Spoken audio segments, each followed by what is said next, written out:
Well, also in Ottawa, Mike Molloy, a professor at the University of Ottawa and used to be involved in the refugee policy for the Government of Canada. And Mike, you've heard the debate. It's been renewed over the weekend, and there are a number of people, maybe a lot of Canadians, who are saying, wait a second, 25,000 refugees let into Canada in the next 6 weeks or so is too many when it comes to security concerns. What do you say to them?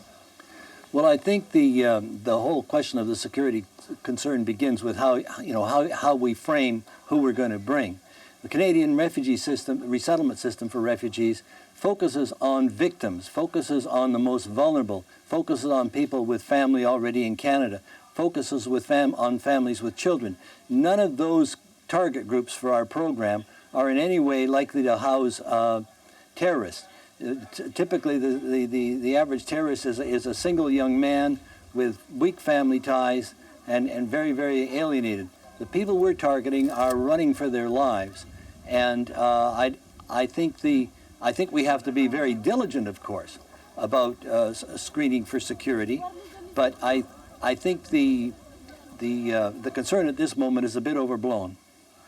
I want you to draw on your experience, because you've seen and heard firsthand of how Canada dealt with waves of refugees, including from Vietnam in the 1970s. And so for most of us, this is a theoretical argument. For you, you've seen it firsthand. Theoretically, the idea that 25,000 people would be processed quickly, no matter, you could have the best of intentions, but I think a lot of Canadians worry that people, especially highly motivated, sinister people, could take advantage of that system. What about that possibility? Well, those people are going to have to get through a pretty solid screen. We have a really experienced group of visa officers out in that part of the world right now. You know, Damascus once had one of the largest visa officers in the world. One of the largest in our system. So a lot of our people have lived out there, worked out there, speak the languages. So it's not as if we're taking people off the street and sending them out to do the screening. These are very experienced people.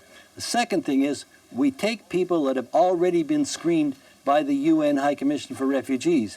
And the UNHCR knows what we're looking for. We're looking for people who are clearly victims. That's families that have had casualties, mothers whose husbands have been killed, people who have lost everything trying to get away from either the Syrian army or people like ISIL.